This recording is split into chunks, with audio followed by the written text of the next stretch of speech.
Hello everyone, this is Evan from BlazikenTCG, and today guys, I'm going to be going over what I believe to be the top 10 best decks in the Pokemon TCG Paldea Evolved standard format. So this is pretty much just a tier list going into Worlds next week. So I'm going to be going over the top 10 best decks I think are the ones that are going to be the best positioned going into Worlds. And I'll also be providing some text for each one to help improve specific matchups. So starting off with the number 10 deck, we have Inteleon Urshifu. So this is obviously a very powerful deck. We saw it win the North America Internationals, but I feel like it's slightly, it's in a slightly worse spot than it was at NAIC, just because the uprise of Giratina V-Star, I think, is kind of a rough matchup. I think this deck kind of takes a rough matchup to the Giratina V-Star, and also Mew and Lugia are still really bad matchups. I feel like playing a Spiritomb can probably help with those matchups, but still I think you're going to be a bit short in the Mew and Lugia matchups. But I feel like this is one of those decks where if you just hit enough Lost Zone, Box, and Arceus, then you probably could do well. With text, I didn't want to put a whole lot of text in here just because this deck is already so bricky and very high maintenance, so you have to have a lot of cards just to get your core game plan online. So the only text I put here were Squawkabilly EX, just to give you that extra little push to actually get into the game and get things set up, and then Spiritomb to kind of help in the Mew matchup. It's also really good against Lugia to be able to shut down Lumineon, which sometimes Lugia has to rely on Lumineon to get out of dead hands, so can be very good in that matchup as well, but mainly for the Mew matchup. At the number 9 spot, we actually have Single Strike Lugia, which is a deck that I know a lot of people will probably be very disappointed I put this low. I don't think Single Strike Lugia, I feel like it's kind of fallen off a bit. I don't think it's a bad deck. I feel like you probably could do fine if you play Single Strike Lugia. It's just, it has a very bad matchup to Gardevoir if they're playing the Temple. Now, I could definitely see some Gardevoir lists cutting the Temples just so they can focus on playing max consistency, just so they don't brick at Worlds. But if they're playing the Temple, it's probably like 30-70. If they aren't playing Temple, it's probably closer to 50-50, although I'd argue it's still probably like 45-55.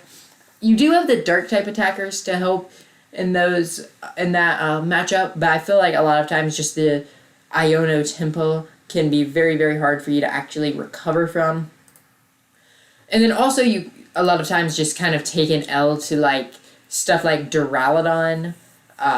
That's also a really bad matchup, but I do think you have a good matchup to Lost Zone, to any Lost Zone deck, and even Arceus I think is okay if they're not playing Duraludon or Pikachu. So for the techs, we have Radiant Serena just to give you that little bit of extra help in the Lost Zone matchup, just because if you don't have the Serena, then they can just go Sableye Cramorant to knock out a Tyranitar, or they can go Greninja Sableye to knock out 2 Archeops. Also, the Single Strike Urshifu is really good just so you can actually have a chance in the Duraludon matchup. Even though I still think the matchup's still unfavorable, it goes from a 0-100 to like more like 40-60, I'd say. If you can actually knock out Duraludon with Urshifu, then I think you're in a good situation. But if they can deal with the Urshifu V early on, then I think that matchup is very hard to win. The Pumpkaboo, just to give you another out to Path to the Peak, because sometimes Pathlock can be really hard for this deck just so you can actually get the Archeops in play. But the Pumpkaboo just gives you a Ultra Ball or Capturing Aroma, searchable Path Bump. We also have the Snorlax for the Lost Zone matchup, just because the Snorlax is really good in the Lost Zone matchup because they can't ping it with Sableye, and Cramorant cannot knock it out either. And Stonejourner is also really good against Lost Box and Arceus as well. At the number 8 spot, we have Fusion Mew. So I think Fusion Mew is actually in a pretty solid spot going into Worlds, just because I think it's just so consistent. You almost always get set up and get to execute your game plan. But I think that it kind of had a kind of a bad showing at NAIC just because a lot of times you have a rough matchup against the Umbreon decks. If you can just draw hot, you can beat them, but yeah, you just have a kind of rough matchup to those Umbreon decks, and I think the main reason you would play it is because if they're not playing Spiritomb, then you can a lot of times just beat Lugia and Arceus, because if you can just knock out their Lugia or Arceus turn 1 and they don't have a backup, the game's pretty much over for them. So it's really good just being able to be aggressive with the Meloettas. It's also, I'd say, fairly favorable into Gardevoir, just because you have Lost Cities and Ice Cues and even Meloetta, which can be good in situations. So I think that this deck is positioned very well. I put it in number 8 just because it really depends on how much Mew and Drapion there is. But I feel like in day 1, a lot of people will play Mew and Drapion just so they can get that win against Mew VMAX decks. Just so that... Because, like, in Worlds, you can only take 2 losses during day 1 to make it to day 2. So you don't want to lose to a deck that you could otherwise just beat just because if you had just played that one tech card, if that makes sense. So for the techs, I didn't put a whole lot just because, once again, Fusion Mew has to play a lot of cards just to get into the game. So there's not a whole lot of room for techs. There's actually only about 4 to 5 slots for techs. There's typically a very big skeleton list. The Deoxys can be good for the Lost Zone matchup, just being able to kind of have that single prize Pokemon to trade more favorably into the Lost Zone decks because they can't spit into Deoxys and knock it out. And then Penny as well is pretty good in the Lost Zone matchup. It can make it very hard for them to set up Sableye Math on your Genesects. At the number 7 spot, we have Arceus Duraludon Umbreon. So this deck, I think, is kind of, really hurting to the rise of Giratina V-Star because you have a horrible Giratina matchup, but I feel like in theory you should be able to at least have an answer to just about everything else. So if you play this deck, you just gotta hope you dodge Giratina. But I think if you can just dodge the Tinas, then I think you actually have a good chance because you have the Duraludons, which are really good against like Lugia, Lost Box, even Mew in some situations. Umbreon's also really good against like Gardevoir and Mew. So I think you have an answer for just about everything but the Lostina. For the techs, we have Spiritomb, just because I feel like if you want to be able to consistently beat Mew, you have to play Spiritomb. Just because otherwise they're just going to knock out all your V Pokemon early on in the game and leave you with nothing.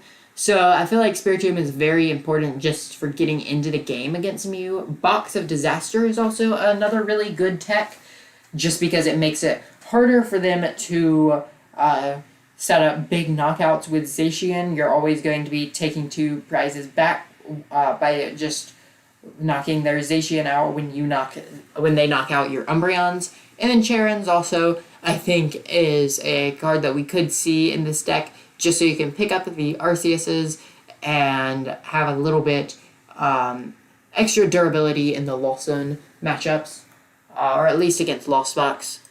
In the number 6 spot, we have Arceus Giratina. So I think this deck is probably slightly better than Duraludon, just because Giratina, this build is just so consistent.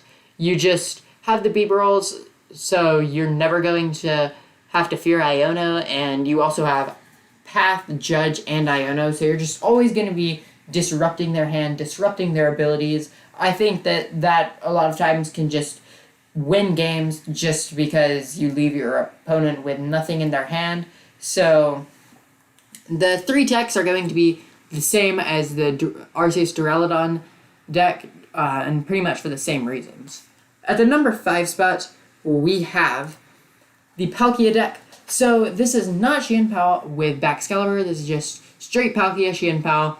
I feel like this is better than the Palkia Chien-pao deck, or I'm sorry, the Chien-pao Baxcalibur deck. I did not put that one on the list, But if I did go further than top 10, I would probably put that at 11 or 12. But anyways, I feel like this one, you're not quite as powerful, but you're just so much more consistent. Sometimes with Chien-pao, sometimes you just don't get set up. Sometimes you just draw out like a dead hand and you completely brick and you have absolutely nothing to play.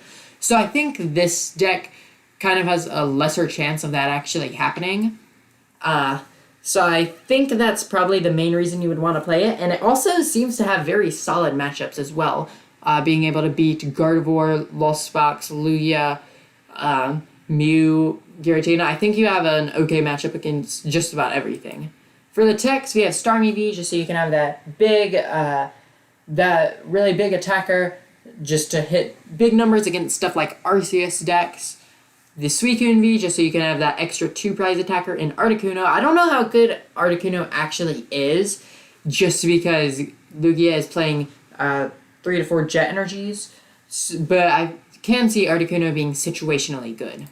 At the number 4 spot, we have Lawson Giratina. So this is a deck that has been very popular lately. I think you have very good matchups across the board, being able to beat Lugia, Mew, Gardevoir, you name it. Arceus decks are also very free most of the time, but your one bad matchup is going to be just Turbo Lost Box, just because you can't use the 2-prize Pokemon most of the time. You can in some situations, but not most of the time. So at that point, you're basically just playing like Sableye, Cramorant, Greninja.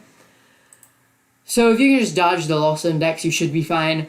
For the text, we have Cleansing Gloves, just so you can one-shot a Mew VMAX or a Gardevoir EX with Lost Impact. Snorlax, which I think is a very good inclusion, just so you can have that extra attacker in the Lawson mirror match. And Snorlax is just incredibly annoying for Lawson to get through. They can't ping it with like Sableye or something. And then Spiritomb as well is very, very good in the Mew matchup. At number 3, we have Turbo Lawson Box. So this is a deck that I do actually quite like. And I feel like a lot of times you can just win games just because you get 7 in the Lawson turn 1. The only other issue is sometimes you draw dead hands. And that is typically how I lose games with it, just because you don't get set up. So with this deck, you kind of get set up or you don't. It's also a very hard deck to play, so I think a lot of people would probably not want to play this day one, just because a lot of people would probably be afraid of making misplays with it, which is definitely understandable. This is like the hardest deck in the format to play. Well, the only harder deck is going to be like number 2, I'd say. But the techs are going to be Roxanne, just for the mirror match, so you can just disrupt their hand, which is very, very nice in the mirror, because Lost Box a lot of times just folds to hand disruption. And then Snorlax as well, to trade evenly in the mirror.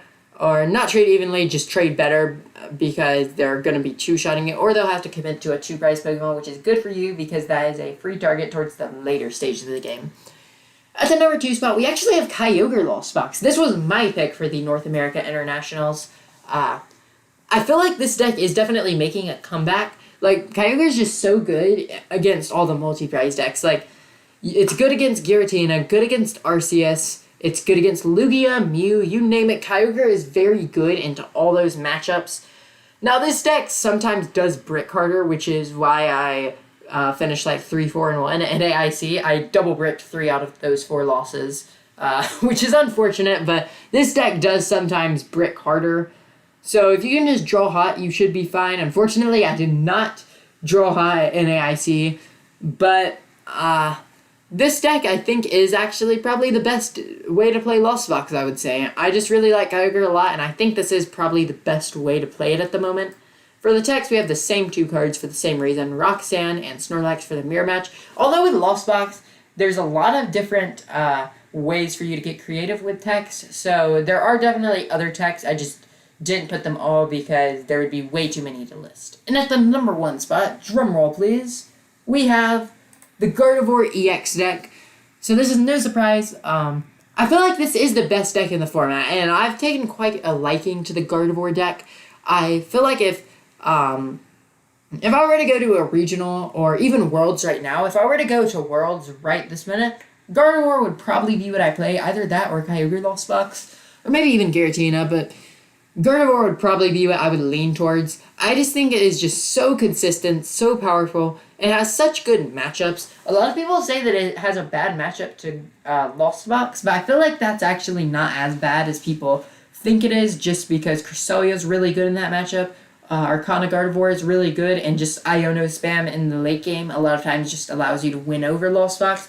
So I feel like if you tech properly, you really have no bad matchups with this deck, which is the main appeal to playing it. For the techs, we have Penny.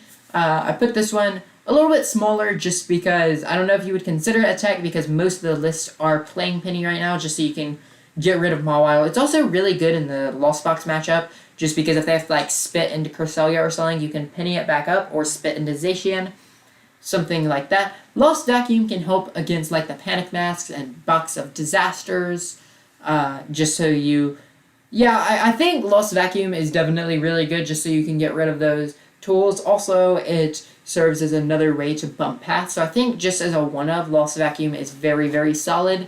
Sky Seal Stone helps a lot against your V-Max and V-Star matchups. So Lugia, Mew, Arceus, I think Sky Seal Stone helps out a lot against those, and I think Sky Seal Guard you will definitely see play at Worlds, and Spiritomb kind of fixes your kind of bad Mew matchup, makes it a little bit more even. So there you have it, guys. Those are my top 10 decks. If you enjoyed this video, I would really appreciate it if you would hit that like button and subscribe. I'm just starting this channel, but if you play the Pokemon trading card game competitively or just want to have a little bit of fun watching my videos, I'm sure there will be something you will find that you will really, really enjoy on my channel. So thanks once again for watching, and I'll see you guys in the next one. I'll catch you guys later.